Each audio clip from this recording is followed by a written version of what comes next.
ओ ओ तो तुम red race के फायर के बावजूद जिंदा बच गए। लेकिन आज तक तो ऐसा कभी नहीं हुआ। मैंने बेशुमार लोगों को इस तरह रेड रेस का शिकार बनाकर गटर में फिकवा दिया था और आज तक कोई जिंदा नहीं रहा। तुम जादूगर हो। पास्टर की हैरत उरूज पर थी। वो इस तरह टाइगर को देख रहा था जैसे उसे अपनी आंखों पर यकीन न आ रहा हो। मैंने पहले भी कहा है कि बचाने वाला जब बचाने पर आ जाए तो नामुमकिन भी मुमकिन हो जाता है। बहरहाल ये सब कुछ मैंने तुम्हें इसलिए बताया है कि तुम्हारी हैरत दूर हो कि तुमने मेरे कत्ल के लिए पेशावर कातिल को टास्क दिया और फिर अपने ऑफिस में मुझ पर रेड रेस फायर करके मुझे हलाक करने की कोशिश की। इस लिहाज से तो तुम्हें माफ भी कर सकता हूँ अगर तुम सच सच बता दो कि तुम्हें मेरी हलाकत का टास्क किसने दिया है, और फिर ये सुन लो कि तुमने अपनी बात कन्फर्म भी करानी है और मैं सिर्फ 10 तक गिनूंगा। अगर तुमने बता दिया तो ठीक है, वरना मैं तुम्हें और अल्फ्रेड को हलाक करके यहाँ से निकल जाऊंगा। मेरे पास और जराए भी हैं जिनसे मैं मालूमात हासिल कर लूंगा, टाइगर ने कहा और इसके साथ ही उसने गिनती का आगाज कर दिया। रुक जाओ, मैं बता देता हूँ। मुझे मालूम है कि तुमने फिर भी मुझे जिंदा नहीं छोड़ना, लेकिन अब मैं मजीद क्या कर सकता हूँ। मौजूदा हालात में तुमने मुझे फंसाकर बिल्कुल ही बेबस कर दिया है। ये काम मैंने लॉर्ड्स के सुपर एजेंट कर्नल जेम्स के कहने पर किया है।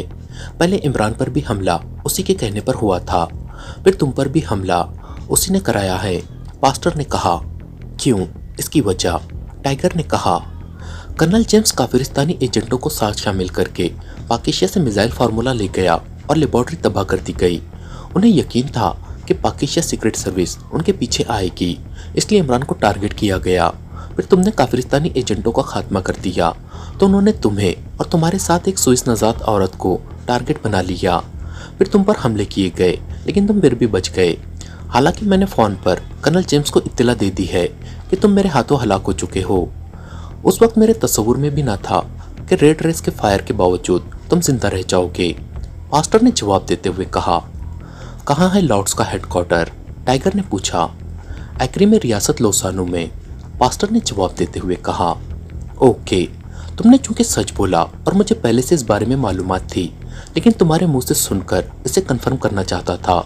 मगर तुम्हें जिंदा छोड़कर नहीं जा सकता क्योंकि तुम्हारे आदमियों ने बॉस इमरान और मिस जूलिया और मुझ पर हमला किया है, इसलिए तुम्हारी कम से कम सजा मौत है, टाइगर ने कहा। और इसके साथ ही उसने मशीन पिस्टल का रुख कुर्सी पर बैठे पास्टर की तरफ करके ट्रिगर दबा दिया।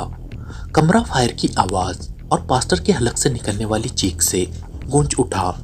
वो चंद लम्हे तड़पने के बाद साकित हो गया। टाइगर ने आगे बढ़कर पास्टर को तारों की बंदिश से आजाद कर दिया। वो खत्म हो गया तो टाइगर ने मशीन पिस्टल का रुख फर्श पर बेहोश पड़े अल्फ्रेड की तरफ किया और एक बार फिर कमरा फायरिंग की आवाज से गूंज उठा। कर्नल जेम्स अपने ऑफिस में बैठा एक किताब पढ़ रहा था क्योंकि वो अपना काम मुकम्मल कर चुका था और अब कुछ देर बाद उठकर वो अपने मखसूस क्लब जाना चाहता था, लेकिन वहाँ क्लब में अभी रौनक कम थी, इसलिए उसने किताब उठा ली ताकि घंटा 1.5 घंटा यहीं गुजार लिया जाए, वरना उसे शदीद बोरियत होगी। वो किताब पढ़ने में मसरूफ था कि पास पड़े हुए फ़ोन की घंटी बज उठी तो कर्नल जेम्स ने चौंक कर पहले फ़ोन की तरफ इस तरह देखा जैसे तसल्ली कर लेना चाहता हो कि घंटी इस फ़ोन की है या कहीं और से आवाज़ आ रही है। फिर उसने हाथ बढ़ाकर रिसीवर उठा लिया। यस, कर्नल जेम्स ने अपने मखसूस अंदाज में कहा। काफिरिस्तान से आकाश सिंह की कॉल है। दूसरी तरफ से उसकी फ़ोन सेक्रेटरी की मुअत्तबाना आवाज़ सुनाई दी। आकाश सिंह, कराओ बात, कर्नल जेम्स ने चौंक कर कहा। आकाश सिंह काफिरिस्तान में एक क्लब का मालिक था और काफिरिस्तान में उसका बेहद असर व रसूख था, इसलिए उसे काफिरिस्तान में लॉर्ड्स का बाकायदा एजेंट बना दिया गया था ताकि अगर लॉर्ड्स को किसी मिशन के सिलसिले में काफिरिस्तान में काम पड़ जाए तो आकाश सिंह के जरिए वो काम करा लिया जाए। लेकिन चूंकि इस वक्त काफिरिस्तान में लॉर्ड्स का कोई मिशन मौजूद न था, इसलिए आकाश सिंह की तरफ से कॉल को सुनकर वो चौंक पड़ा था। हेलो, आकाश सिंह बोल रहा हूँ काफिरिस्तान से। चंद लम्हों बाद एक मर्दाना आवाज़ सुनाई दी, अलबत्ता लहजा मुअद्दबाना था। कर्नल जेम्स बोल रहा हूँ, कोई खास बात?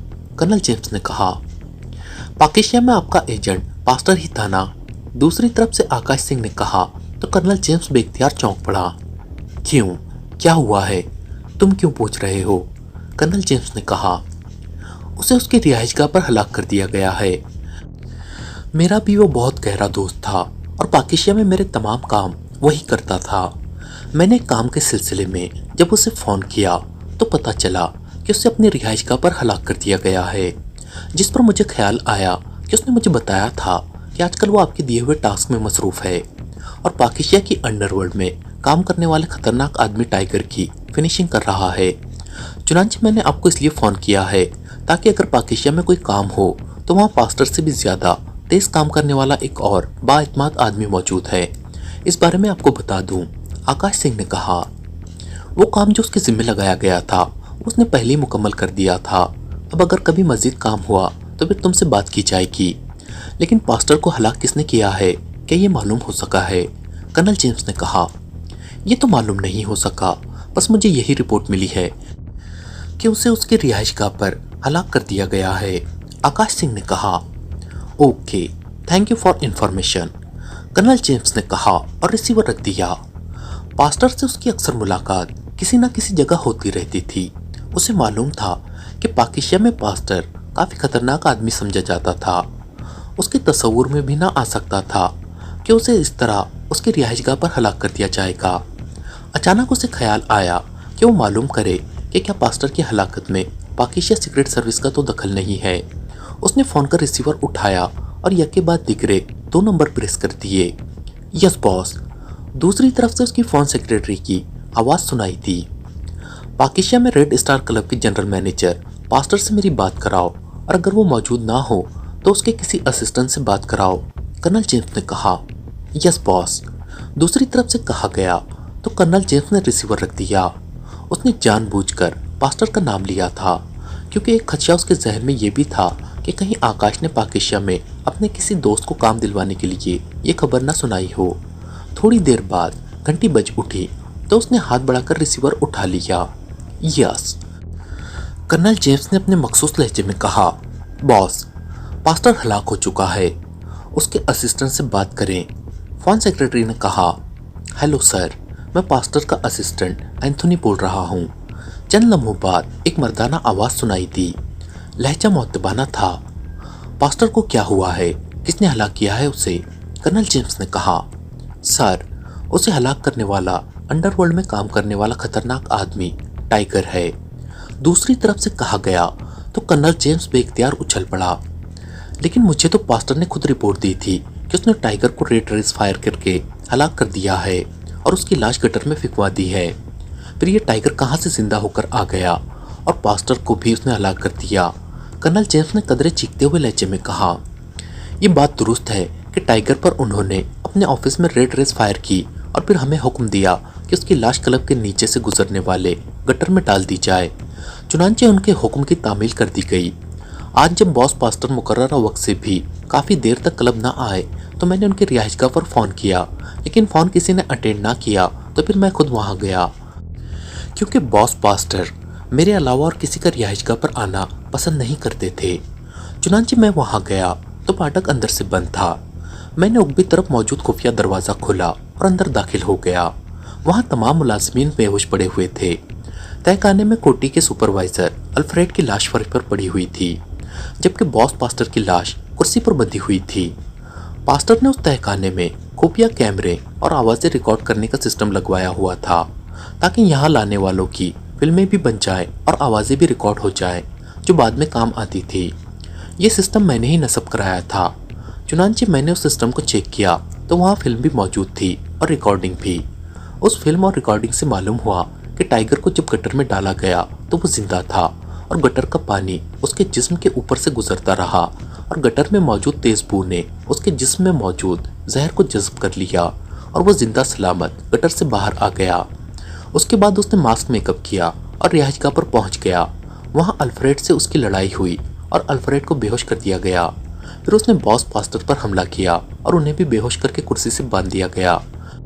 फिर उनसे उसने आपके बारे में मालूमात हासिल की और अल्फ्रेड और पास्टर को हलाक करके वो निकल गया। वो भी दीवार फलांग कर अंदर आया था और उसी अंदाज में वापस चला गया। एंथोनी ने पूरी तफसील बताते हुए कहा। तुमने मुझे बताया ही नहीं, क्यों? कर्नल जेम्स ने कहा। मेरे पास आपका नंबर नहीं था और ना ही बॉस पास्टर की कोई डायरी मिली थी। अब आपका फ़ोन आया है तो मैं बता रहा हूँ, एंथोनी ने जवाब देते हुए कहा। टाइगर के खिलाफ तुमने क्या कार्रवाई की है? कर्नल जेम्स ने होंठ भींचते हुए कहा। टाइगर इंतहाई खतरनाक आदमी है जनाब, इसलिए हम उस वक्त तक खामोश रहेंगे जब तक वो किसी जगह बेबस नहीं हो जाता, और बेबसी के दौरान उससे भरपूर इंतकाम लिया जाएगा, वरना ना हम रहेंगे और ना ही क्लब। पहले भी एक क्लब के चीफ से उसका झगड़ा हुआ था, तो उसने एक ताकतवर ग्रुप के जरिए उस क्लब को ही मिसाइलों से उड़ा दिया था। एंथोनी ने जवाब देते हुए कहा, तो कर्नल जेम्स ने गुस्से में कोई जवाब देने की बजाय रिसीवर क्रेडल पर पटक दिया।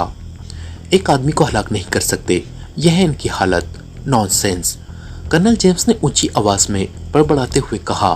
उसी लम्हे फोन की घंटी बज उठी। अब क्या हुआ? कर्नल जेम्स ने गुस्सीले लहजे में कहा। उसका मूड टाइगर के बच जाने की खबर सुनकर ऑफ हो गया था। दोबारा घंटी बजने पर उसने हाथ बढ़ाकर फोन का रिसीवर उठा लिया। यस, कर्नल जेम्स ने सख्त लहजे में कहा। चीफ रॉबर्ट से बात कीजिए। दूसरी तरफ से फोन सेक्रेटरी की मौतबाना आवाज सुनाई दी। यस चीफ, हुक्म चीफ। कर्नल जेम्स ने फौरन ही अपने आप को संभालते हुए कहा। कर्नल जेम्स, तुमने पाकिस्तान सीक्रेट सर्विस को हमारे खिलाफ काम करने से रोकने के लिए क्या इकदाम किए हैं? चीफ रॉबर्ट ने भारी आवाज में बात करते हुए कहा।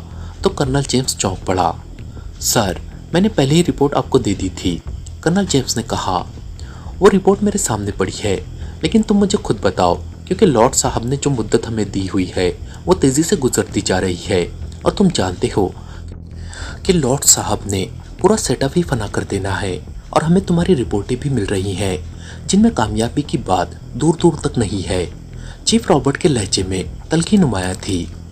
वो लोग अभी पाकिस्तान में ही है, अलबत्ता यहाँ मैंने कैस्पर और उसके सेक्शन को पूरे लोसानो में जदीद तरीन मेकअप चेक करने वाले कैमरों और दीगर निगरानी की जदीद आलात के साथ लोसानो में आने वालों की मुकम्मल चेकिंग का हुक्म दे दिया है, लेकिन अभी तक उसकी तरफ से कोई रिपोर्ट ही नहीं मिली, और कासान में अपने दूसरे सेक्शन, जिसका इंचार्ज कर्नल गार्ड है, को भिजवा दिया है, क्योंकि पाकिस्तान से लाया जाने वाला फार्मूला वहाँ मौजूद है। अभी तक उसकी तरफ से भी कोई रिपोर्ट नहीं आई, जिससे साबित होता है कि पाकिस्तान सीक्रेट सर्विस अभी तक पाकिस्तान में ही है। जहाँ तक लॉर्ड साहब की दी हुई मोहलत है, तो उन्होंने इमरान के खात्मे का हुक्म दिया था और उसे ख़त्म किया जा चुका है, कर्नल जेम्स ने तफसील बताते हुए कहा। उन्होंने इमरान की मौत की कंफर्मेशन करनी है, और हमारे पास ना उसकी लाश है और ना ही कोई ऐसे दस्तावेज जिससे ये बात साबित हो जाए कि वो वाकई फिनिश हो चुका है। चीफ रॉबर्ट ने कहा। वो हलाक तो पाकिस्तान में हुआ है, कंफर्म कैसे किया जाए? कर्नल जेम्स ने कहा। वहाँ के अखबारात में उसकी मौत की खबर शाये हुई होगी। उसका बावर्ची सुलेमान नामी है। उसके वालिद सेंट्रल इंटेलिजेंस ब्यूरो के डायरेक्टर जनरल है। उनसे असल बात सामने आ सकती है, और कंफर्मेशन भी। चीफ रॉबर्ट ने कहा। ठीक है, मैं पाकिस्तान में मालूमात कराता हूँ, कोई ना कोई कंफर्मेशन रिपोर्ट मिल ही जाएगी, कर्नल जेम्स ने कहा। वहाँ एक स्पेशल अस्पताल है। इमरान अगर जख्मी हुआ होगा तो वहीं उसका इलाज किया गया होगा। यह अस्पताल खुफिया है, वहाँ सिर्फ टॉप सरकारी मुलाजिमिन का इलाज होता है।